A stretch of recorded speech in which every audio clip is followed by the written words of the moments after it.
Welcome, ladies and gentlemen, to the public portion of the Halifax Water Board meeting. I'll call the meeting to order. We apologize for the lateness of the time. The in-camera session went a little bit longer than we had originally planned.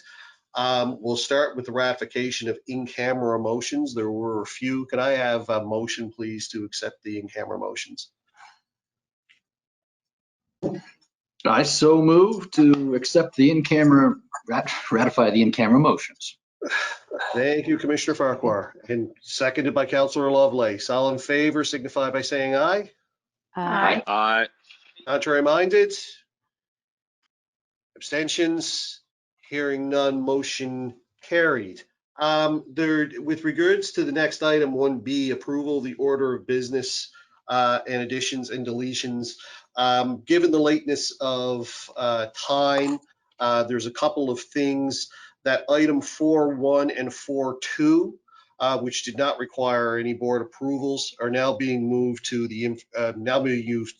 information items. So there will not be a presentation on 4.1 and 4.2 in order to facilitate some of the time of the meeting.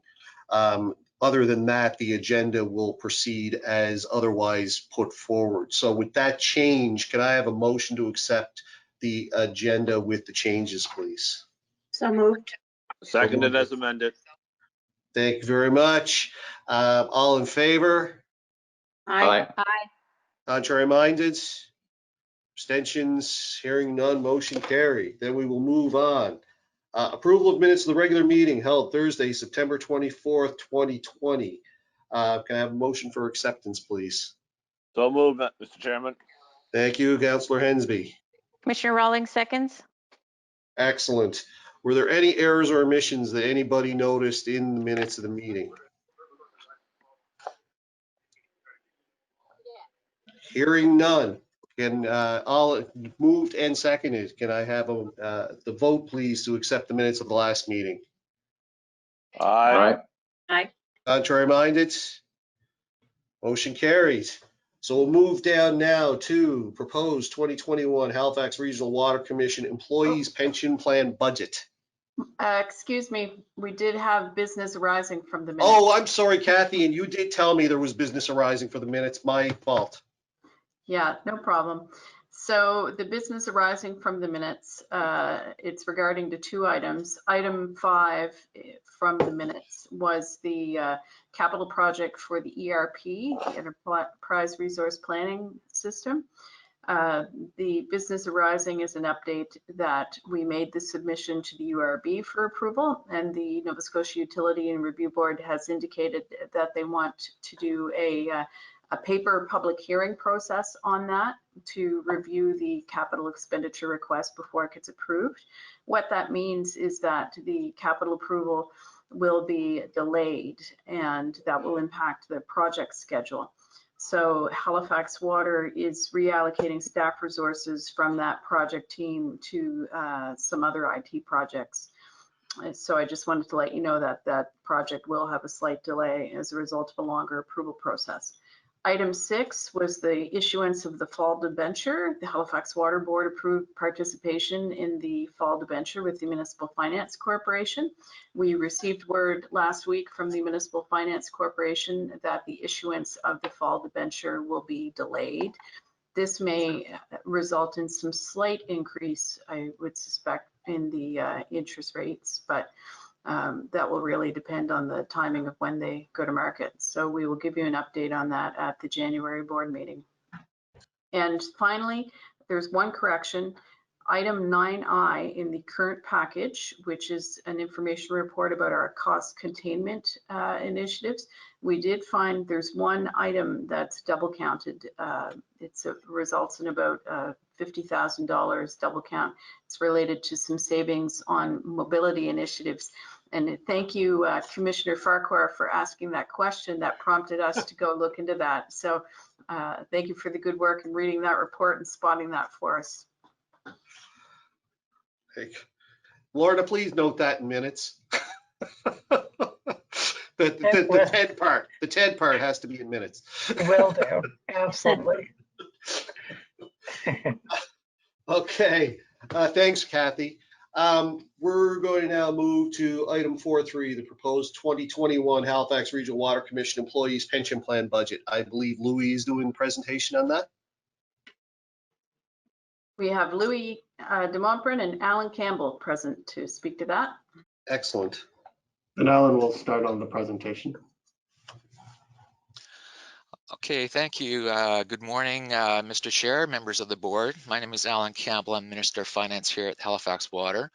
I know the report has been distributed, so I assume that you've all read it. But this morning, what I'll do is I'll just walk through some of the highlights with regards to the report, and then answer any questions that you may have at the end.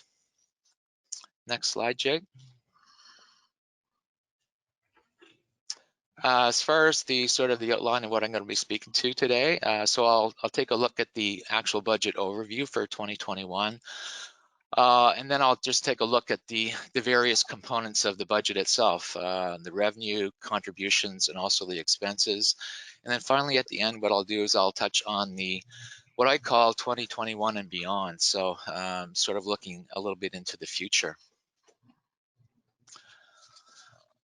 So for the 2021 budget overview, as far as the overall budget is concerned, we're looking at an increase of net assets of $9.8 million. This consists of revenue in the amount of $8.6 million, contributions of $6.7 million, with expenses coming off that of $5.5 million. On a comparative basis, in the 2020 budget, we had budgeted for $6.8 million of increase in net assets. And then in 19, the actual results for 2019 and 2018 were $15.1 million and $6.7 billion respectively. So far for the 9-month period up to September 30th, 2020, we have results in the amount of $4 million on a cumulative basis. Next slide. With respect to the revenue for the pension plan itself comes from two major sources. We have the investment income, the net investment income, and also the increase in fair market value of assets. So in 2020-21, we're looking at a $3.5 million increase in investment income. That compares to $3.4 million in 2019, and an increase in the fair market value of the assets of $5.1 million. And on a comparative basis to 2019, we were looking at $10.6 million. With respect to the investment income is relatively stable, and it's not that it's you know, carved in stone or anything like that, but we've been looking over the last 3 years of investment income averaging around $3 million. So I'm fairly comfortable in the $3 million figure. That's based on the assumption that we're going to annualize the 2020 annualized results, and we're going to grow that at a factor of 5.1%. The increase in the fair market value of the assets is a little bit more unstable because basically of the volatility of the capital markets, basically. So in this case here, what we've based our assumptions on was the extrapolated results for 2020, and we grew that at a rate of 5.8%. The 5.8% basically represents our discount rate on our pension plan, and that was a result of the last actuarial evaluation. Fair market value, as I said, it's very volatile and that stuff. So 2020 has been a very unstable year, to say the least, especially with COVID and everything. In the first quarter, we lost about $7.6 million with respect to our assets, but it did recover quite favorably in the last 2 quarters, quarter 2 and quarter 3, to the tune of $5.3 million and $2.9 million for a cumulative effect of $8.2 million. So we're hoping that trend will continue on into Q4. We haven't seen any results yet from Q4, but hopefully we'll be able to leverage off that the Q2 and Q3 results. Next slide. Contributions to the pension plan, to the fund itself, comes from two major sources. It comes from both the employees and Halifax Water, being the employer. So for the employees, we're looking at $3.4 million compared to $3.5 million in 2019. Halifax Water, $3.3 million compared to $3 million in 2019, for a total of $6.7 million. The main drivers here with respect to contributions are obviously new hires that come on board with Halifax Water. So in 2021, we're projecting approximately 20 new hires coming on board. The other factor that comes into play is with respect to existing employees. So for existing employees, there's two major things that come into play there. It's their annual wage increases or salary increases, and also the movement within bands and that. So for non-union employees, these are based on the collective agreements that are currently in place. And for non-union employees, it's going to be based on our projected CPI. So CPI we're projecting for 2021 of being 0.5%. Contributions, basically with respect to Halifax Water, the employees contribute 10.34% based on their pensionable earnings. Halifax Water does match that. You'll see there's a discrepancy. Sometimes it's not between the employees and Halifax Water. There's not always a 50-50 split there. That's because the employees are able to contribute additional voluntary contributions to their pension. And also, we've had cases in the past where employees, if new hires are coming from plans from employment with existing companies that have defined benefit pension plans, they're able to transfer their commuted value basically over to Halifax Water. Next slide. With regards to expenses, so expenses are projected to be $5.5 million, and these consist of the majority of them are benefit payments. Looking at benefit payments projected to be $5.4 million compared to $5.2 million in 2019. And administrative expenses, they don't change a lot over the year and relatively immaterial in the big scheme of things. As far as the benefit payments, those are broken down into two main categories. Benefit payments, the majority of those are paid to survivors and pensioners each month. And those amount to about, of the $5.4 million, $4.7 million of that would pertain to survivor and pensioner benefits. We're projecting, with respect to new retirements, we're projecting 14 new retirements in 2021. And again, indexing for retirees will be based on CPI of 0.5%, and that will come into effect in January 1st of 2021. Termination payments, it's hard to project how many people would be terminated or resign in any particular year. So basically what we've done in this case here is take the 3-year historical average plus the 2020 annualized results and made an assumption based on that. And finally, with respect to expenses, we're assuming no death benefits for active employees in 2021. And that's in keeping with historic for 2018 and 19. I think the last death benefit we paid out was in 2017. Next slide. So 2021 and beyond, a lot of things happened in 2020, and I hope things are a little bit better in 2021. I think the main thing with respect to 2021 is going to be obviously COVID, the effect that that's going to have on the economy.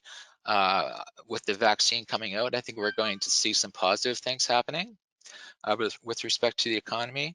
The other thing in 2022 is the election in the States. I think there was a lot of uncertainty around that, and that could come to play in some of the where the economies went, both in the United States and Canada, since we're so joined at the hip at some time. So hopefully with the new regime in the United States right now, that we'll see some improvement with respect to the economy. Obviously, the economy is driven by a number of factors, both globally and nationally in that. So fiscal policy with regards to the federal government, we're looking at spending and also tax rates. So we've seen stimulus packages put out in the past in 2020 with respect to spending. So I foresee that probably continuing until we get our feedback on the ground.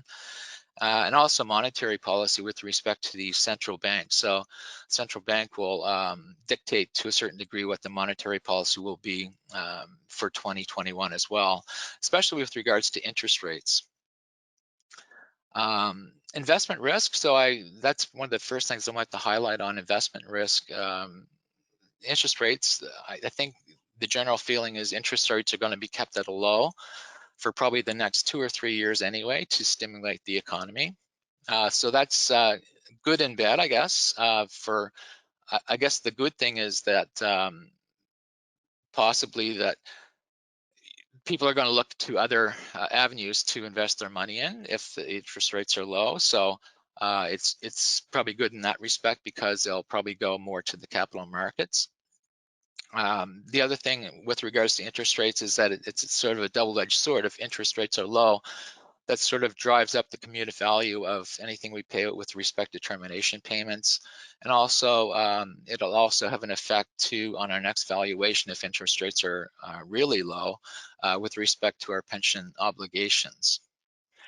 Capital markets, as I said before, capital markets are very volatile, and 2020 is sort of a testament to that, where we saw in Q1 such a drastic decrease, and then recovery in Q2 and Q3. So that volatility is always going to be there with capital markets. I think where interest rates are down, we might see a little bit more movement in capital markets, but again, there is a risk there. And then on the subject of risk too, I think we're in a good position too, where we're our assets are commingled, or funds are commingled basically with the HRM Master Trust.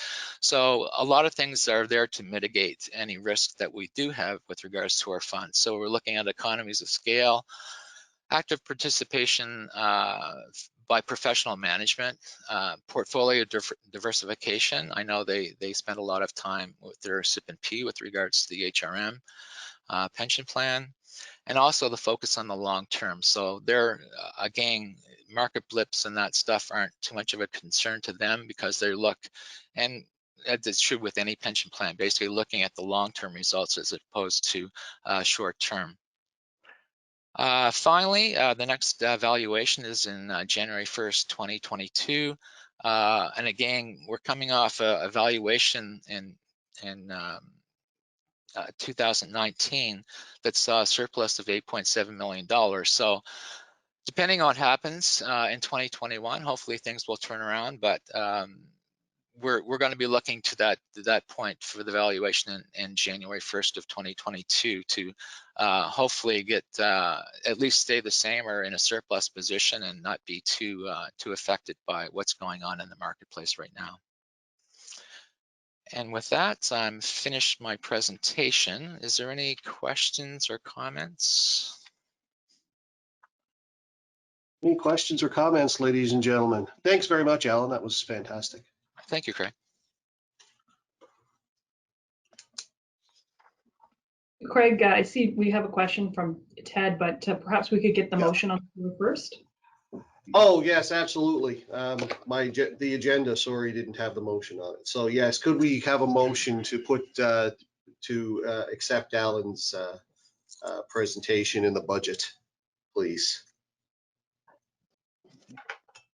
Councillor Rawlings can do that. Can you read the motion, Colleen, please? I move that the board approve the proposed 2021 budget for the plan covering the period January 1, 2021 to December 31st, 2021. Second that. Second. Thank you, David. Ted, you had a question? Yep, it's just one line item on the budget, Alan. It's about the training. I saw $2,000 in the training. Yeah. And I was wondering if there's any training in our budget for the board members who are now all trustees. I know we pension put plan. in that, so the training, how that works out basically is it's 50-50 split between Halifax Water and the pension plan itself. So that $2,000 conceivably morphs into $4,000 basically. We did put that in, it's a carry forward from last year's budget basically, and I think we had put a we were going to send Craig McMullen off on FTMS course, and I don't think that happened this year. So we just left it in the budget basically. But yeah, we're open to anything from that perspective regarding training for board members with respect to the pension plan for sure. And Our again, split 50-50. Our Oh, sorry. recommendation is that we'd like to see at least 2 board members go do the Foundations of Trust Management Standards, the FTMS training, which is Just remember, board members are not enlisted in the program or the plan. yes, they are trustees of the pension plan, however. So the other thing we're going to do is in the spring board workshop, we're going to have a dedicated at least a half day dedicated to your role as pension trustees, where we will have somebody come in and speak to the board and give you a bit of training on what that actually means to be a pension trustee. Okay, I'd like to be considered for the FTMS training. We will send you. I'm a little bit scared of being a trustee on this one because I don't know what I don't know. But having said that, okay, looks like you have something in there. We have some plans in place. Much better So position I'm good now with than this. it's ever been. It is in good shape. I like to keep it that way too. Yeah, there's been some excellent work done by staff to put the pension plan in really good stead. So it's but now that we've morphed, and the reason that I was originally going to take the training was that if you remember, and for the new board members, we recently made the decision to elevate the status of the pension plan because all board members are trustees. We did have a board member sitting on committee, but we decided to do away with that and elevate the pension plan to something that is more visible to the board as a whole. So it's thank you, Ted, for your willingness to step forward on that, and hopefully there's going to be more interest in that area. Are there any other questions or discussion, ladies and gentlemen, before I call for the vote? Hearing none. And all in favor of the motion duly moved and seconded, please signify by saying aye. Aye. Aye. Contrary minded? Abstentions? Motion carried. All right. Thanks so much, Alan. You're still there. Item 4.4, capital budget project funding approval policy. Is Jamie speaking to this, Kathy? I'll start and then Jamie Okay. can jump in. So the reason we're bringing this here is you may recall the capital funding approval policy came to the board last November. That was the last time you saw it and approved some change. And that was to reflect an amendment to the Public Utilities Act, changing the threshold for URB requirement for capital projects from $250,000 to $1 million. This round of changes is to reflect the fact that the board has really, over the last few years, been wanting us to focus on capital project delivery and increasing the percentage of capital projects we're delivering within the year. And one of the things we've identified in terms of looking at the approval process is there was some redundant activities. So essentially, there was a middle step in the capital project approval process that we didn't think was adding a lot of value, and that was reports written to the general manager to get general manager approval for initiation of projects. So what we're proposing is to go to an approach very similar to what the municipality is doing, whereby the approval of a capital project is done in conjunction with the approval of the capital budget. And then we would follow on and do the necessary URB approval when we hit the $1 million threshold. Jamie, do you want to speak to any other changes within the process and our rationale now that I've given the overview?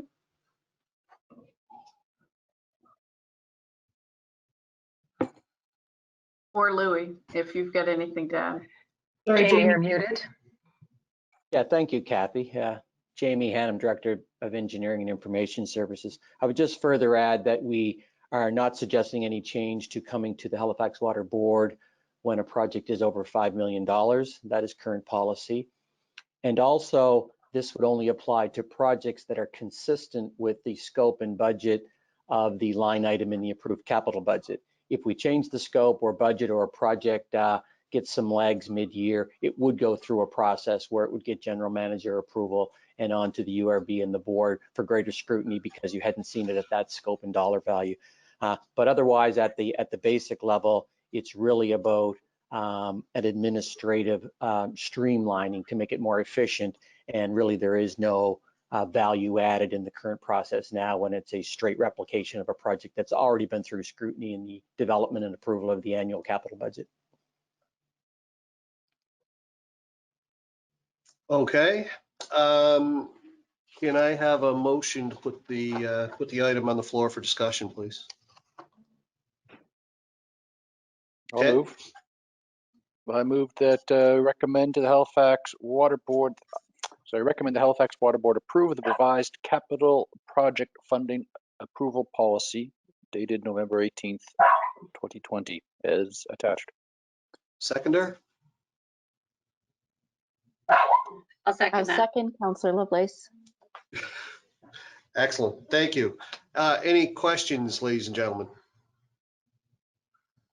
Ted? As usual. So in essence, are we basically taking the approval, which right now has to go up to the general manager level, and we're just deferring it, passing it on to the director level? Is that sort of what happens here in essence? I think essentially what would happen here is that when the annual capital budget is approved, that is the formal approval to proceed with the project, subject to the other requirement to go to the URB if it's over 1 million or to the Halifax Water Board where it's over 5 million. So in essence, there would be no secondary approval process for the large volume of small projects because it's just a parallel to the same scrutiny that happens at the annual capital budget development. So there would be every individual project under $1 million would be deemed to be approved with the approval in principle of the annual capital budget. So when a project's coming to me right now, it's already been approved by the Halifax Water Board. Yep. It's already been approved by the URB with approval of the capital budget in principle. So it's not adding a lot of value. Oh, it does that. The piece that will add value is the projects that either weren't in that capital budget originally or have a scope change. They still have to come to me. They still have to go to the Halifax Water Board, and they would still have to go to the Nova Scotia Utility and Review Board, depending on their threshold. Okay. The projects that are on the capital project list that we approve right now, I'm assuming that a director signs off that they've reviewed it, the scope and the schedule and the costs, and that is some sort of de facto approval just to make it on our capital budget list. That's sort of what I was used to in my old jobs. Like there's somebody that's approving it. It's not like something that anybody can throw anything into this capital budget. There is an internal budget development process. That's correct. Yeah. And are those all signed off by the director at this point? Or Jamie, manager? I'll let you explain that. Yeah, I would say that there's a process and it includes a trip through Audit and Finance Committee and the Halifax Water Board where the budget is reviewed and approved by the engineering director and the finance director in advance of it coming forward to the board. If your question was narrower, is there an individual piece of paper where every discrete project is initialed by each director? I would say no, that process is done on the face of the full capital budget document on its annual approval process. I see. Okay. No, I'm satisfied.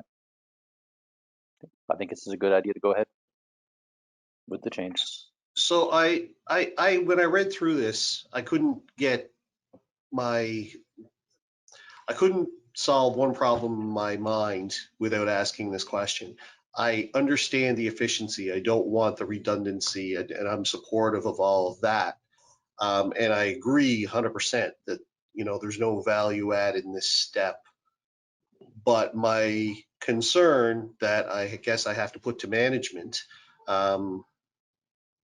is, while I agree there's no value add in this additional, redundancy, is there a risk that we're creating by doing it? And I have no way of knowing that without asking directly, right? So this is an issue that, initially when Jamie and Louis and I started talking about this idea, I was initially opposed. And my thinking evolved on it for two reasons. One is because behind each capital project, there is a well-prepared scope document that explains, the specific details of that project. So that's a control. And secondly, Jamie and Louis are working on some improved capital reporting. At a high level, you'll see a little bit of that in the report 4.2 in your package today, but that reporting is going to continue to further evolve. And eventually, what I'm hoping the board is going to be seeing is a list of every capital project, and you would have basically a status update, and I'll be getting that information on a monthly basis, status updates on capital projects. So I'll know what stage in the process it's in, whether it's started, whether it's gone to tender, whether it's got the URB approval. And so that's the control that will make sure that decision makers are getting, and people in positions of oversight are getting the information they need to manage any risk around projects. And we're envisioning that level of reporting, I'm hoping it might be able to start in January or with the March board meeting at the latest. Yep. Thank you. Any other questions or comments, ladies and gentlemen? Nope, hearing none, I'll call for the vote. All in favor? Aye. Opposed? Aye. And any abstentions? Motion carried. Thanks very much for that. Moving on to item 5.1, professional services for detailed design and tender phase services, phase 2 Burnside Operations Center. Jamie, are you speaking to this? Jamie is Yes. going to speak to the next three. Excellent. Yes, good morning. So item 5.1 is a recommendation to proceed with the detailed design phase of our new Burnside Operations Center. So first of all, I'll appreciate it for new members. This is meeting you halfway through a long-term process of creating a new water and wastewater operational depot for our East region and our Central region to be centrally located in Burnside. So there's work that dates back as early as 2009 in studies and assessments on how we deal with our long-term facilities needs. That same report allowed us to develop our facilities in the West region here at Cowie Hill, and it gave us direction of how we were going to move forward with East and Central. There's currently 4 existing depots across water and wastewater stormwater in East and Central, and for 3 of those facilities, they're at absolute end of life. So we're required to create a new approach. The background reports will show how we've studied and determined that a single aggregated facility centrally located within Burnside can best meet those needs. The board a year ago further acknowledged that positive direction and actually approved the purchase of a 14-acre parcel of land in Burnside, and we proceeded with that land acquisition last year. The next logical step with the land in place is to design the facility, and we've recently gone through a procurement process where we did a request for qualifications to see who was interested in that in the industry, shortlisted that to 4 proponents, and through technical and financial evaluation selected a single proponent. and that proponent is East Point Engineering. We're now at a point where we would like to approve the funding for the East Point Engineering design phase. The reason an $800,000 ask is back before you at the Halifax Water Board is because the aggregated cost of this project, inclusive of preliminary studies and the land acquisition, now puts it well over the $5 million threshold where they are specific Halifax Water Board approvals. So each subsequent approval now as this project cost goes through detailed design and then on to construction phase services is in that ballpark of the $5 million approval for you folks. So basically this report today is to document that we've gone through a formal procurement process and are recommending signing an agreement with East Point Engineering to complete the detailed design as a continued step in creating our new Burnside operations facility.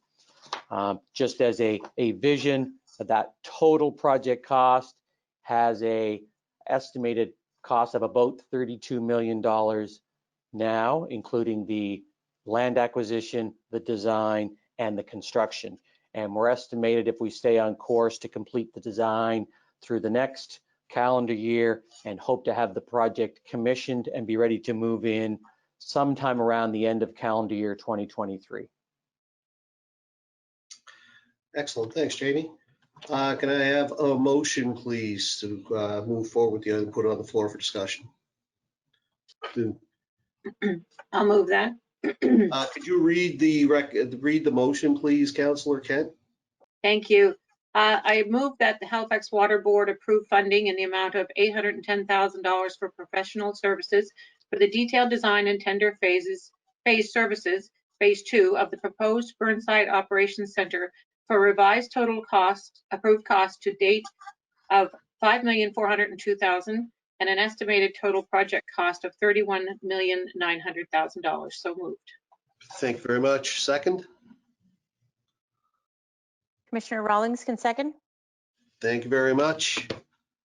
Discussion, ladies and gentlemen. Colleen? I just have one question. Jamie, it referred to an updated total project cost of 31.9. Can you remind me, has that changed from a previous number? I think the language we referred to is that we're kind of doing a rolling aggregated. So that's the updated total project cost. That's the 5.4. And then the 31.9 has just been slightly tweaked based on the actual value of the design cost. We have not changed the estimated construction cost. That's been pegged at 26.5 through the last budget cycle, but with some actual design fee costs, the 31.9 has been slightly tweaked just to be more accurate on the land acquisition and design known values. Okay, thank you. Any other questions or discussion? Ted? Yeah, if it was slightly tweaked, what was the old cost? I would have to get back to you on that. I don't have that in the documentation in front of me, but it's a very similar order of magnitude. There's been no surprise changes in the total project cost based on this. This is just an accuracy statement, but we could provide it directly, Ted, or with the minutes, a total project cost that we may have been carrying last year when we discussed the land acquisition. I think this could have, in retrospect, could have been more clearly stated by making a differentiation between what it's in the budget at, budgeted cost versus projected actual cost. The difference is budget and actuals.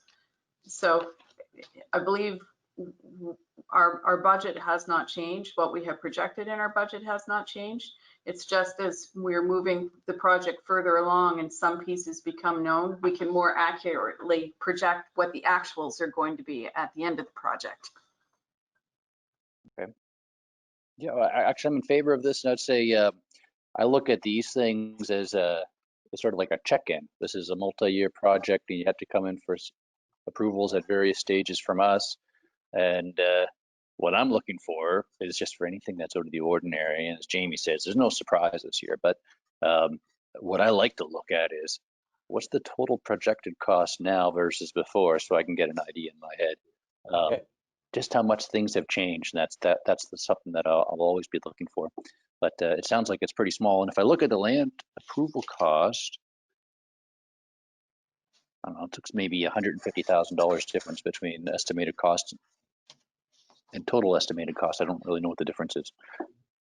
Oh, sorry, But that column is the running $150,000 on a aggregate. So $31 that's million project is pretty small.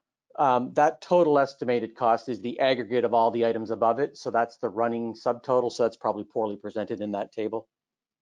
Oh, that's right. Yes, I get it. Yeah, my Okay. apologies. That's just a formatting. We can enhance the formatting. Okay. Any other questions, Otherwise, ladies I'm and okay. gentlemen? No, then I'll call for the question. All in favor? Aye. Aye. Contrary minded? Abstentions? Motion carried. All right, Jamie, next up. You're up again, my friend. Thank you. This item is the Morris Lake, Russell Lake Force Main Rehabilitation. So just on an administrative matter, with the package that went out Friday, there was an initial board report, item 5.2. So we give you the full background details on the project and the nature of the ask. However, we did note that there would be an updated report because the actual tender for the project was closing late on Friday. So we did send an updated 5.2 yesterday that would be identical other than the last paragraph of the report. The subject line now says updated funding request based on actual tender results. So I wanted to make sure folks were reading that. It is what is on the shared screen, but because timing was so tight here, we did want to give information last Friday, but we certainly wanted to update you on the tender closing. So with that context in place, this is a project. The reason we're at the Halifax Water Board for a project under $5 million, because this was not fully scoped and budgeted in the annual capital budget from last year. This has been an ongoing operational issue that has really accelerated the need for a rehabilitation. There's a large diameter 600 millimeter force main. And Jake, perhaps if you could show the map, it's a little bit graphical here. Anyways, this is the Morris Lake, Russell Lake area behind Portland Street in Dartmouth. Anyways, there's large subdivision developments in this area that contribute wastewater. And the red line you'll see there is a long 600 millimeter diameter force main that we pump wastewater through all the way up to the highway where it can then hit gravity flow down towards the Eastern Passage area. And also at Russell Lake, we pump wastewater through the Russell Lake force main, that's the purple line, also up to the height of land above the highway. And then all that wastewater flows via gravity down to the Eastern Passage wastewater treatment plant. Those lines were built in the mid-1980s. The core pipeline product was high-density polyethylene, and there was a variety of fittings used for the joints there to make the bends. As you can see, there's lots of bends as we make our way from Morris Lake through to Russell Lake and up to the highway. A few years ago, we started to experience early failures on this pipeline. When we started to expose it to do individual repairs, we noticed failures in the actual bends, the elbows, the material that makes the bends, and the couplings that connect the bends to the main pipe. So the first couple, hey, neat observation. We did a very extensive repairs, long periods of time, a lot of pumper trucks to suck down wastewater, very aggressive, challenging repairs, but dealt with them as a series of one-offs. Once we get into 2 and 3 and 4 of these, we says, it appears we have a systemic problem with this pipeline and we need to go investigate what the problem is. So we started to do the investigation, engaged with the designer, engaged with our operations staff who are familiar with seeing it in the middle of the night, and talked to the original pipe suppliers and some other pipe folks that are knowledgeable in the industry. And it was generally concluded that there was a deficiency in the materials of which the bends are made of, and some mechanical and product deficiencies in the couplings that hold the pipelines together. And that if we're going to have any reasonable life going forward here, we need to replace the fittings on these 2 pipelines to mitigate those failures going forward. To reinforce this, as we were preparing the detailed design in the tender document, we had yet another failure just a few weeks back, and it was the exact same problem. that we were projecting in our design documents. It's unfortunate event, but it really validated the need to do the rehabilitation to this force main. Challenging work. So our procurement approach was to go to industry and asked for pre-qualification of contractors that had specific knowledge in working with and repairing and rehabilitating HDPE pipe, because this is very critical. And a lot of the success of this project will be on the knowledge and workmanship of the contractors who have to place their hands on the pipe and figure out a way to both maintain flows around the system and figure out how to rehab the HDPE. We pre-qualified 2 local contractors with expert level expertise in HDPE and went to tender, and that tender closed last Friday, just after we mailed the first board report. So the actual low bid from this project was around $2.5 million, which puts the estimated total project cost for the rehab of the 20 joints at approximately $3 million. In the original report, we had estimated $2 million. This is a type of project very challenging to estimate because it's so unique, so based on the contractor's approach. The consultant had estimated, look, it's probably in the range of just under 2 million to just over 3 million. We chose to put 2 million in that first estimate, knowing that the tender price would drive what the cost is. So the tender has come in. There was 2 competitive bids.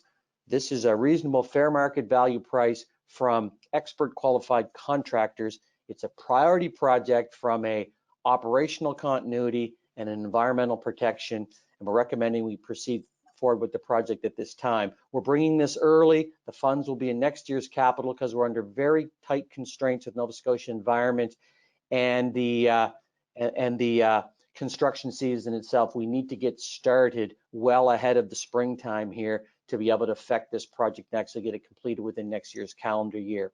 So we're bringing it forward at this time. The funds will be in the 21-22 capital plan. So I'll leave that recommendation with you for your consideration. Okay, thanks, Jamie. I need a motion to put it on the floor, and I believe Councillor Kent has already indicated that she'd like to do that. So could you read the motion, please, Councillor Kent? Yes, thank you. I'll read the motion and wait for a second. Then I'd like to have an opportunity, if I could, Mr. Chair, to speak. I move that the Halifax Water Board approve funding for the construction phase of the Morris Russell Lake Force Main Rehabilitation Project at an estimated cost of $2 million. Corrections, $3 million. And that's in the revised report. Sorry, I that's apologize. in the revised, yes. Yes, Correction, my apologies. $3 million, Thank you, I was okay. reading the old one. Can I have a second, please? I second. Councillor. Thank you very much. So, Councillor Kent, you have a question? Yes, thank you. Actually, I have a comment. So being a councillor commission member, I am wearing my councillor hat and saying that anytime there's solid investment in our districts, it's an exciting day. This is a good news story. On the flip side, as the councillor for the area, have a couple of questions on how long, can we put the map back up? Is it still up? Yeah, thank you. So wondering if you have any sense of how long this project would take. I'll ask a few questions so you can answer. And from the look of this map, so along the roadways, when you start over, for instance, at the pump station, is it reasonable to say that from the first yellow dot to the second yellow dot, that is an interruption in the roadway? And the rest of that length on, I think that is Portland Hills Drive, is there an interruption going to be within the roadway? And when you go along to follow that entire path, obviously anywhere where there is interruptions and where the public would normally be, what would be the normal course of action for communications with the councillor to help mitigate and engage and keep the community relatively satisfied in the way of disruption that we can do to help support this project? And obviously just a learning curve here for me. Okay, excellent question. And we will be having a formal communication protocol put forward. that we will share with the community, share with the councilor, and continue to update and promote through the duration of the project. The first point I want to come back to, this is just fixing the bends. So the only work is actually on top of the yellow dots you see on this map. So there's no actual linear work that you might see in a normal pipe project where we're going along and excavating a trench and laying in a new pipe. So this is a 20 spot digs to go down and replace a bend on the pipeline. So that will help with respect to the macro disturbance of road closures and things like that. However, the location of those yellow dots will provide some interference with the trail system through that neighborhood. So we will have to figure out as we go from location to location, how do we create a temporary bypass, of the trail system, and or worst case, a short-term closure while they work on that one bend, and figure out what's the most appropriate, and then communicate that well. I suspect this is going to be something that's we'll have to confirm the exact schedule, but they have to stop and set up shop at 20 discrete spots. This will probably take a couple of months to complete. We do need to have temporary flow, so there will be some temporary pipes to pump the wastewater around the site. So we will be coming out with a full construction plan and what I'll call a construction mitigation plan for the community. The other thing we're working very hard to mitigate there is the ospreys. We're aware that there's a couple of ospreys that nest, and they have very specific nesting seasons, and we're told very specifically in our environmental permit to work around the nesting seasons, and all of that is part of the construction schedule and the coordination of the construction plan that we will share with the community. And that, I assume that will, when you share that with the community, will I have an opportunity to, you or me or any other counselor might have a project, would we have an opportunity to have a chance to review a little bit of that before that goes to the public? Yes. Yes. So our contractor, once we get awarded, we'll get their construction plan. We'll integrate it with our project team's knowledge of the site.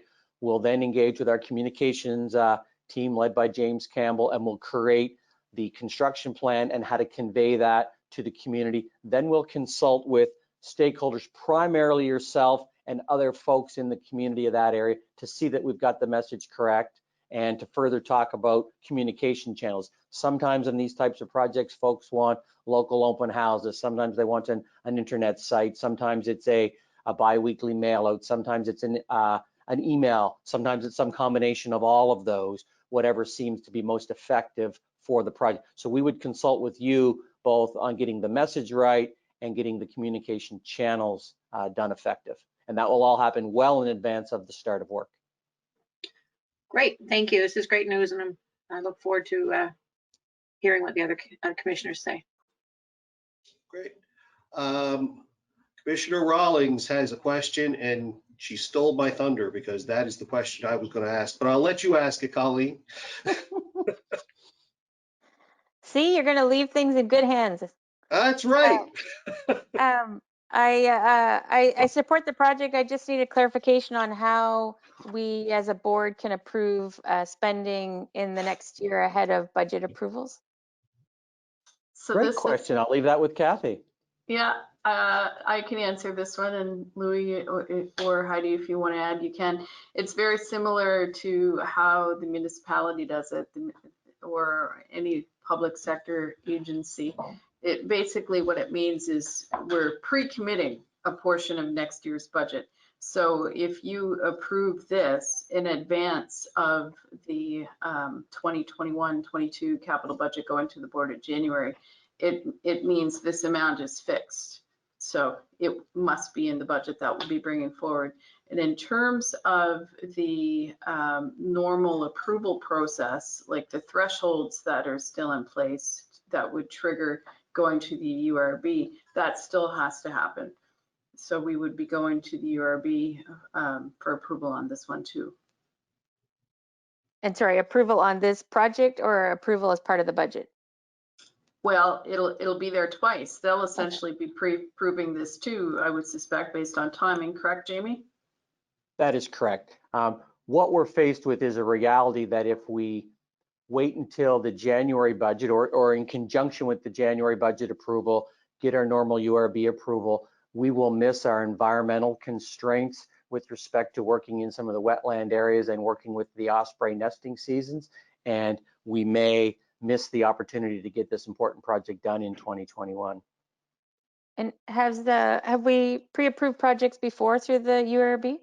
Yes, we have. Okay, thank you for that clarification. Doesn't happen a lot, but it does happen. And it may happen in 5.3 if you can hang around for a minute. I do fully support planning ahead. Any other questions, ladies and gentlemen? Okay, hearing none, I'll call for the vote. All in favor? Aye. Aye. Contrary minded? Abstentions? Motion approved. And for the third time, Mr. Hand, on the Fairview Cove trunk sewer. Yes, thank you, Mr. Chair. Item 5.3 is the Fairview Cove trunk sewer construction phase. Again, for the new members, this is a project that is well into the life cycle of the project. This had its origins back in the 2012 Integrated Resource Plan, where we identified a hydraulic constraint in the regional trunk sewer that goes around the Bedford Basin, that kind of comes in the Bedford Highway, goes around Fairview Cove and loops around the container pier and heads downtown Halifax. There's a historical tunnel that was constructed there back in the 70s to intercept sanitary flows and combined sewer flows from the growing areas of mainland north in the Fairview area and route them downtown, originally to have a safe route direct into the harbor, subsequently to be treated by the Harbor Solutions plants. The 2012 Integrated Resource Plan, when we were modeling future growth in that area and assessing our infrastructure for capacity for that growth, identified that one short length of that original tunnel that was built in the 70s, although built of sufficient capacity at the time, had a diameter constraint that now, with projected growth, would create a significant hydraulic constraint, which would restrict the amount of regional wastewater we could get through that pipe, would contribute to combined sewer overflows into the Bedford Basin, and may even impact discharging of wet weather flows onto the streets and things like that. So there was a clear identification of a project where we needed to upsize approximately 600 or 700 meters of an existing trunk sewer so that we had capacity for growth consistent with our regional growth plans. So we started this project a couple of years ago. It would have gone through some formal approvals for design consultants. We're working with Robinson Consultants out of Ottawa, with a tunnel specialist, Aldea, out of the US, to design a tunnel to parallel this short section of tunnel that is undersized as a critical path in our ongoing program to create regional capacity in our wastewater systems for ongoing municipal growth. So the project's been underway for a couple of years, a very dynamic design project to figure out how to install a tunnel basically under the Fairview Cove container pier and under the HRM McIntosh Street area, the new bus depot that is out in that area, and it's all been working its way through detailed design. Over the next couple of weeks, we're now finalizing detailed design. Through a procurement process, we've gone to the market and identified interesting qualified tunneling contractors, and we're getting ready in early December to issue a tender for the installation of the tunnel. The tunnel is about a 1.5 meter diameter tunnel, approximately 850 meters in length. Jake, you could perhaps pull up the sketch. Contrary to Dave's good advice, this doesn't show the big picture very well, but it does show that we are putting a tunnel in that kind of goes around the edge of the Bedford Basin from about the west end of the container parking lot area over to the east side of the HRM's McIntosh Works Depot. The construction is done through micro tunneling, which is a tool used to bore tunnels between 0.6 and 2 meters in diameter. You put large diameter shafts vertically straight down into the ground, lower the boring machine in. The boring machine is guided by a laser and above ground controls and bores a hole straight through the earth and comes out at another exit shaft further downstream. So there's 3 large shafts and 2 tunnel segments that'll piece this project together. And once we plumb this in on both ends, it will provide the full capacity continuity of the regional trunk sewer that comes all the way in the Bedford Highway and continues all the way down to Duffus Street and down to the Halifax wastewater plant, and be one key component from our integrated resource plan of meeting our growth capacity for wastewater systems. So at this stage, we have a detailed construction cost estimate of $16.66 million, which would give us a revised total project cost of $17.76 million. Essentially, the design process was about $1.1 million. And we're coming forward at this time because we want to get out to tender and we want to get an early award on this project for similar reasons to the previous project they talked about. We want to make sure we can get full maximization of the 21 construction season. If we lag this till post formal budget approval, we'll be into potentially March with award, and there is a lot of work to, even once you can close a tender and award it, a tendering contract, there's a lot of prep work to do in ordering tunneling machines, getting all the materials to put the shafts down. And if we can move quickly, they can do a lot of that work in the late winter and be ready in spring to take full advantage of the construction season to do their construction activity. So we are bringing it forward for approval. It will be in next year's budget. So 16.66 for a revised total project cost of 17.76. To Ted's earlier point, this had a concept level total project cost of 19.8 million in the integrated resource plan at a concept level. So we've been able to get it to detailed design, 100% design cost estimate is a couple $1 million lower than the original concept design value. So we are looking to get approval for the construction phase so we can proceed with tender and early award to maximize our efficiencies in the 2021 construction season. Thank you. Thanks, Jamie. Can I have a motion, please? Ted, can you read the motion? Yes. I move that the Halifax Regional Water Commission Board approve funding in the amount of $16,660,000 for the construction phase of the Fairview Cove trunk sewer project for a revised estimated total project cost of $17,760,000. I so move. Thanks, Ted. Second? Second it. David, thank you very much. Prior to moving to question, ladies and gentlemen, I am going to hand the chair to Commissioner Rawlings because unfortunately I am double booked, so I have to depart. So Colleen, I will leave the rest of this in your capable hands. Thanks so much, Craig. Thanks, guys. Have a great day. Bye. Bye, Craig. Okay, we have a motion on the floor. Is there any questions or discussion? Just a couple in regards to this deploying this technology. Has this been done elsewhere in the municipality?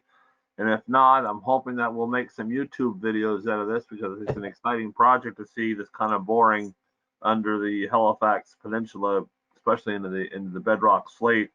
My question is in regards to the slate formation, what's the possibility of it being pyretic in nature, and what kind of disposal requirements are we going to be doing? Since we are digging it out, are we depositing it right there within our waste field that we have at McIntosh Run, or do we got to take it over a little further and dump it into the harbor as part of the extension of the Port Authority's pier there they're doing in the Fairview Cove? Great questions. The first question, there is some experience in putting tunnels. There was a tunnel that was put under Lower Water Street, Upper Water Street as part of the Harbor Solutions project. So that would be a similar type of technology that would have been deployed, back in the Harbor Solutions days. Other than that, there's some limited use of tunnels around the area. But yes, absolutely, we'll be taking full advantage of this project to both increase our knowledge of tunneling and to create an opportunity to experience tunneling as it may have more application throughout the municipality going forward. But it's not the first time, but it is why we've gone out of our way to make sure we have absolute tunnel experts on both the design team and the construction teams.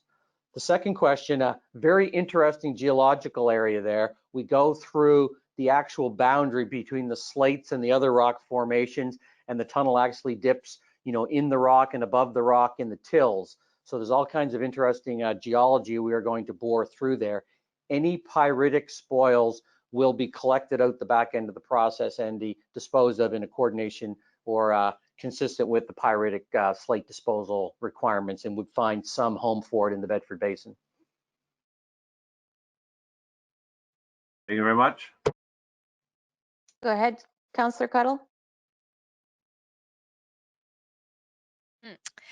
Thank you, Chair. It's just, I realize this is expanding the scope a little bit here, but, knowing that this tunneling is happening right next to Africville Park, and Africville Park does not have any sewer or water going to it, is there an opportunity through this tunneling to perhaps look at providing sewer and water to Africville Park? Good question. The short answer is this particular tunnel does not facilitate, in a positive or negative way, the potential servicing of that area of the park on the other side of the CN tracks there. This deep tunnel is a regional tunnel, and the servicing over there, both water and sewer, would be a local servicing issue that could be done now from a facilities perspective. The tunnel doesn't create any additional new opportunities. Okay, and when you say the other side of the CN tracks, I was thinking about not the look off, but the piece of land along the water there, right next to the other side of the Macintosh Depot. Yeah, so I'm just trying the tunnel is kind of on the south side of the CN tracks, kind of right along the parking lot of the Fairview Cove container pier, and kind of right in behind the Macintosh Street Depot. So the red line is the actual sewer. The CN tracks, for a point of reference on the land, is above or north of that line. And then I think the areas you're talking about are a little bit north and east of that area as well. Yeah. So this project doesn't really change any of the serviceability issues with respect to that subject area. Okay, thank you. Any other questions? Okay, we'll call for the question. All those in favor of the motion? Aye. Aye. Anyone opposed? Any abstentions? Okay, the motion is passed. Okay. Okay, moving on to other business. Item 6, the Code of Conduct Policy. So Heidi is going to speak to this. I'll just give a brief background that this is coming to the board as a result of a process that probably started back around 2017-18 fiscal year with a previous board chair, Ray Ritzy. And the board at that point in time had asked us to do a bit of review of some of our governance and financial controls in follow-up basically to the publication of the audit that was done on the IWK's governance. I guess this would have been maybe 2018-19. So there was a bit of a work plan where we looked at some things that policies we wanted to look at or processes we wanted to look at, and the code of conduct policy was one of them. Halifax Water does currently have a code of conduct, but Heidi's gone through an extensive process to get it updated to today's standards and get it a little bit more streamlined. So over to you, Heidi. Thank you, Kathy. Um, So as Kathy mentioned, this has been a process that has been underway for some time. There was direction to staff for us to review and update governance type of policies and documents in a general sense. The board approved a new and updated code of conduct for commissioners in September of this year.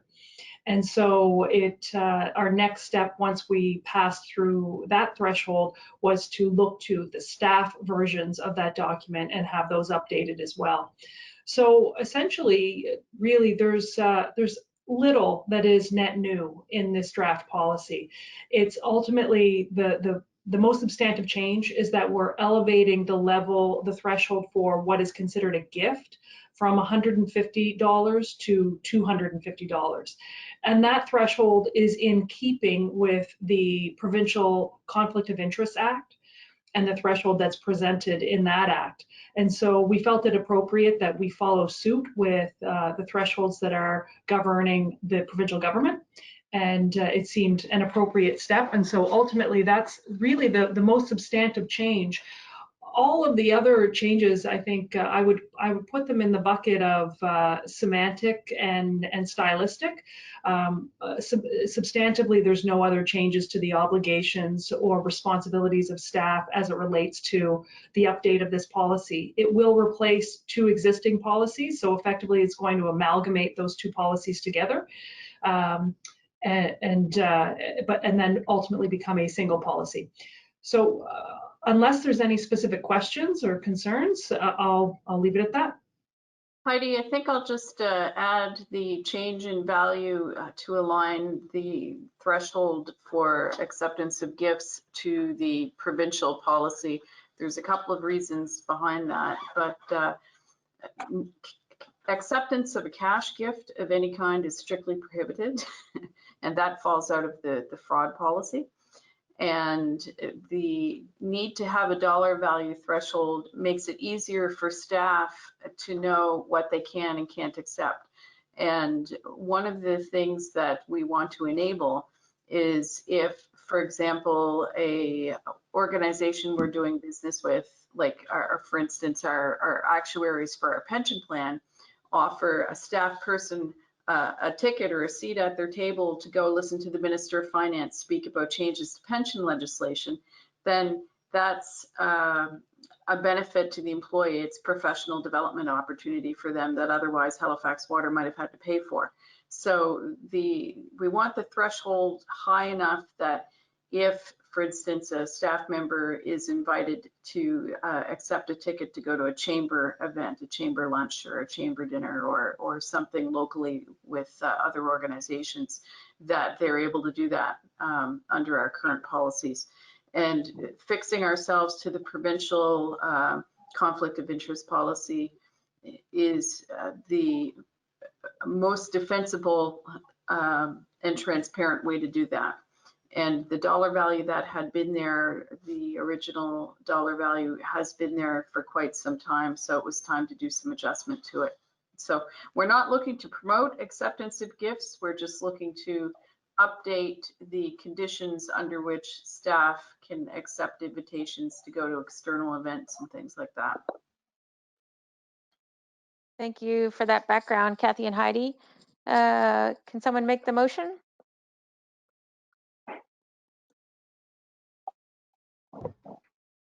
Councilor Cuddle, go ahead.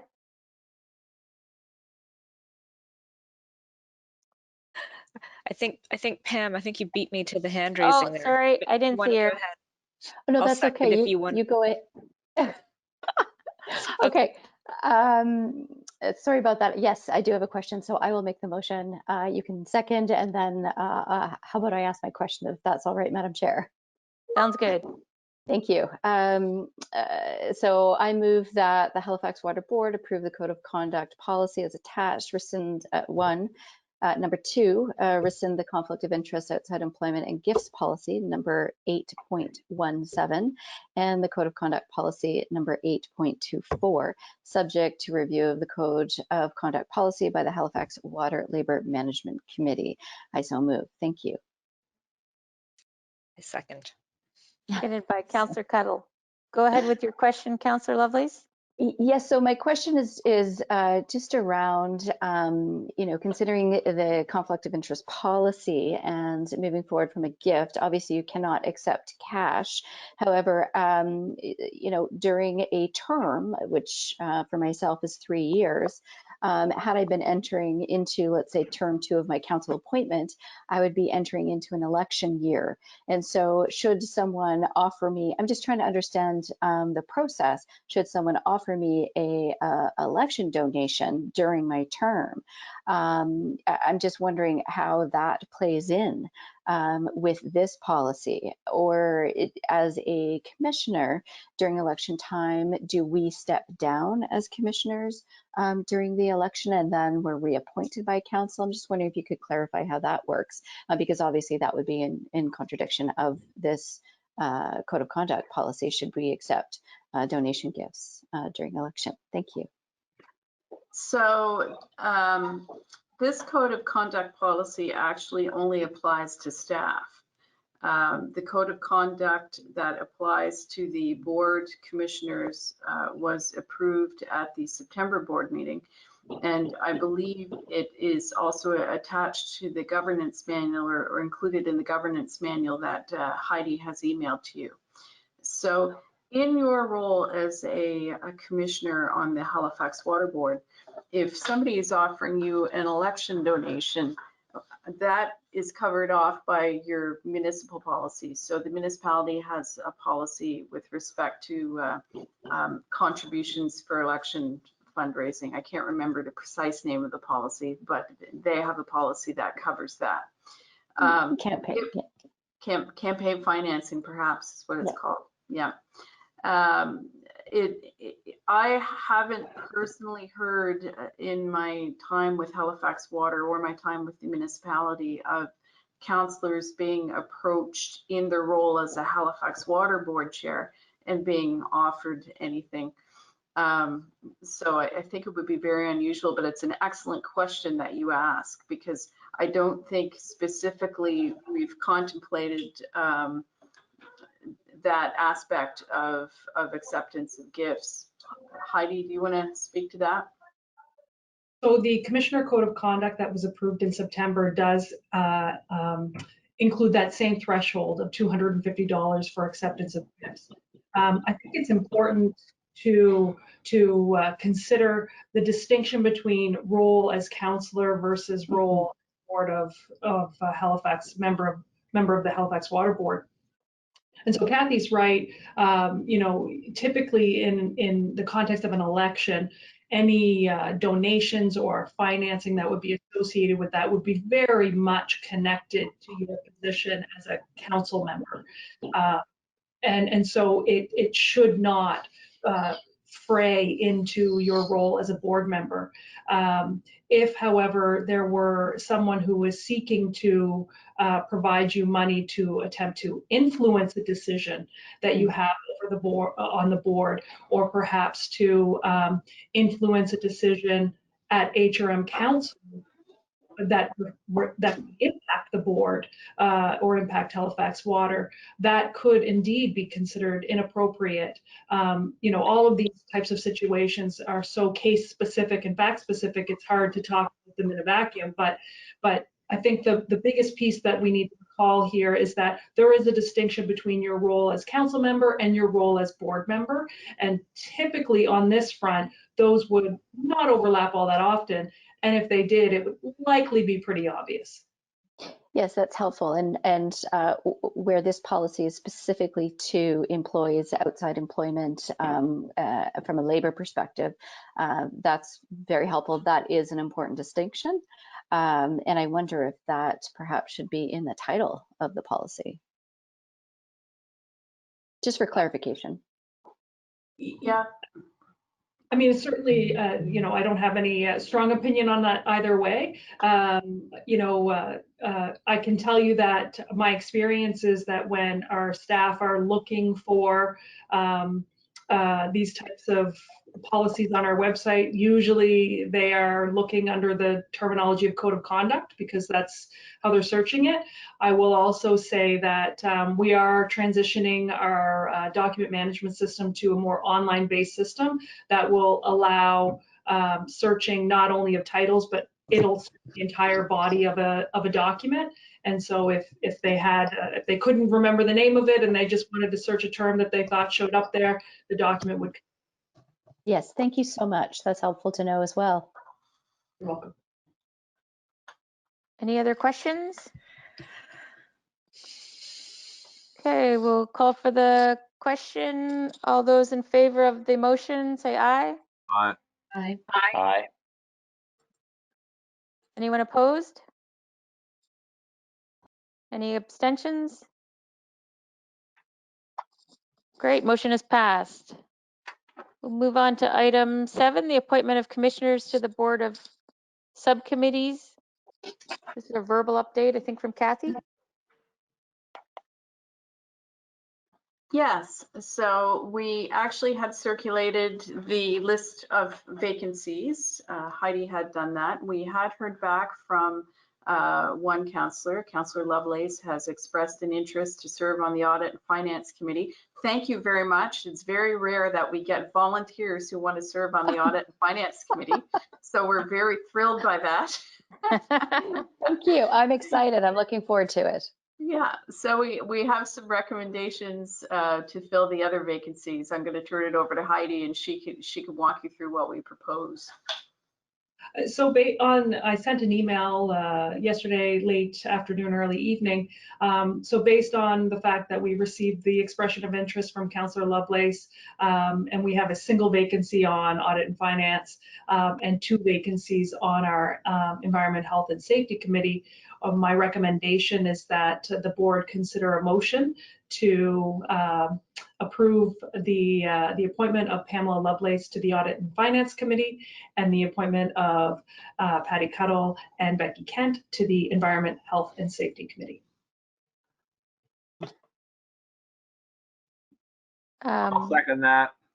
Well, I can't move, so you need a I'll mover. move it. Okay, Patty, you can. Doesn't matter. I'll second that. I'll send them to purgatory. Yeah, I think Patty wants to, I'll defer to Patty to put this one on the floor. I've already done a couple. Okay, so we have a motion moved by Councillor Cuddle. Do we have the wording as per Heidi's wise words? That's what I would recommend. Okay. And Councillor Hensby has seconded it. Yes. Despite, I really think he wanted to go on to Audit and Finance by his hand waving. Councillor Kent had a question? I did, but we've skipped ahead and got me onto a committee right away, so we're all good. I'll leave that question for another time. Well, this chair likes to be efficient, so I'll take full credit for that. Is there any other questions on the motion? Okay, we'll call for the vote. All in favor of the motion on the floor? Aye. Aye. Aye. Anyone opposed? Any abstentions? Welcome to all the subcommittees. Actually, I do have a question now. Very, very quickly. It's not related to that motion other than when David finishes up on this weekend, I guess, the end of the month, does his vacancy then need to be filled? Kathy, do you want me to?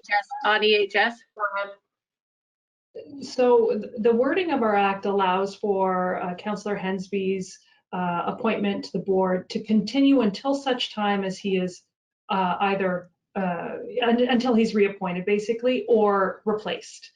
And so fortunately for us, he has agreed to do that and agreed to continue on. And so effectively, even though the official term ends December the 1st, as you've noted, as David noted, the environment, I'm not sure the full name of the committee, I apologize, Councillor Hensby, the Environment Committee of HRM Council will be making their recommendation and decision hopefully soon. And at that point, if they decide to reappoint Councillor Hensby, that will be the case. Or if they decide to appoint a new person, Councillor Hensby's term will then officially end and the new person will begin. And at that point, yes, you are correct. We will need to replace David's seat on the EHS committee. Or if we so decide, it could be that we decide we want to do a little bit of shuffling. Otherwise, we can make that call when we get there. And that does have to be done by a board motion though. So the earliest it will be would be the January board meeting. That's correct. Yeah, the Environment and Sustainability Standing Committee has to make the appointment. So it's usually one of their members on the committee that usually get appointed. And I'm not standing on that committee this year. So I just want to encourage Councillor Hensby with the majority of the female representation on that committee that he can look forward to our genuine and interest and support throughout the mandate of that committee with us as majority for a change. So anyway, congratulations, ladies, and David. Thank you for that question and clarification that we can keep Councillor Hensby around for a little while longer. Yeah. Moving on to item 8, 2021-22 proposed board and committee meeting dates. I think So we have a schedule. This should be a fast one. This is new, and it came out of discussion at a previous governance session. In the past, we weren't bringing forward a full list of the Halifax Water subcommittee meeting dates. We're doing that this year as a governance process improvement because it's helpful, particularly to the council members, so you can get those meetings in your calendar and know when they are. So we're trying to get into a very regular reporting schedule now through subcommittees and then bringing stuff to the board also. So the dates are before you. We're open to adjustments if we need to make them. And the dates are set based on the existing business cycle of when we need to do things to meet certain deadlines.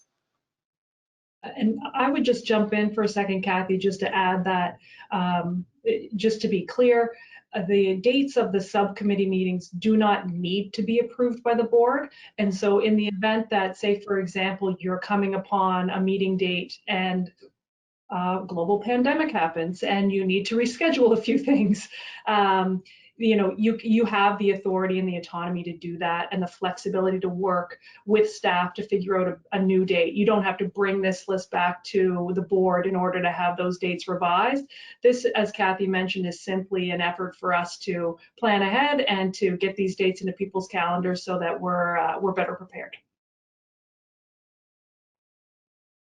Could I have someone put forward the motion? I so move the schedule for the 21-22 board meetings for the Halifax Water Commission as proposed and presented. Second. Seconded by Councillor Lovelace. Any questions or discussion? I have a question. It's Becky. Go ahead, Councillor Kent. Yeah, just wondering, is it safe to say that staff will be sending meeting appointments for all of these so that we can just more easily handle that right now? Thank you. That is correct. With the approval of this schedule, you'll now see some appointments beginning to pop into your calendar. Terrific. Thank you so much. I just got one question in regards to the meeting dates. The next one scheduled here not until May the 6th, 21. What's happening for the first fiscal quarter? You know, the fourth quarter of this year and the first part of the first quarter of next year.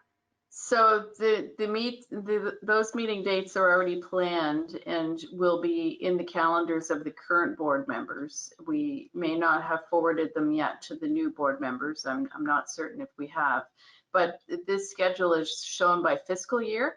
So the 21-22 fiscal year runs from April 1 2021 to March 31st, 2022. So our next board meeting is actually in January, and there's one in March, but they wouldn't be reflected on this schedule, which is prepared by fiscal year. Thank you. All great questions. Call for the vote. Sorry, I just wanted to interject and say that those meetings have been forwarded to the new commissioners. Thank you, Lorna. Thank you, Lorna. Okay. My calendar appreciates you. All in favor of the motion? Aye. Aye. Anyone opposed? Any abstentions? Motion's carried. I believe we've come to the end of our formal agenda. There were some information reports provided, but none brought forward for the active agenda. Can I have a motion to adjourn? Can I make one quick announcement? Oh, yes. I want to announce that Heidi Shedler, our corporate legal counsel, or general counsel is her title now, has been nominated and has received an award for the top 100 governance professionals in Canada. And it's for the work that she's done for the Halifax Water Board, updating the governance manual and the terms of reference for all the committees. And for instance, the work she's done today, bringing the updated code of conduct policy to this board. So I just wanted to let you know that we have a governance star supporting this board. Thank you very much, Heidi. Congratulations. Congratulations, Heidi. That's awesome, Heidi. Congratulations, you get a gold star on your report card. Thank you. I accept. Motion to adjourn. Can we put that in the end of the minutes as well, that that will be public knowledge of Heidi's talent? Absolutely. And we will then accept Councillor Hensby's motion to adjourn. Before we do that, can we just acknowledge one more time that, David, I think this is your last time with the board, and as a counselor who sat with you many years ago, we graduated from St. Mary's around the same time, and I've enjoyed that whole relationship. I know you're a wealth of knowledge, and I hope that on behalf of the other counselors who are new to this, we can rely on you, and I know we can, because you've been there throughout my entire career, and including time off from politics. So from me to you, I want to say thank you, David. I've enjoyed my time with you, my friendship with you, and I think we will miss you around this table. I know that, I can speak to that. But just good luck with everything else, and thank you for everything you've done to get us to where we are today. You're most welcome, and thank you for your kind words. And don't forget, Musquedoboit Harbor needs central water. Thank you, David. Okay, we'll see everyone next meeting. Thank you, everyone. Bye. Take care.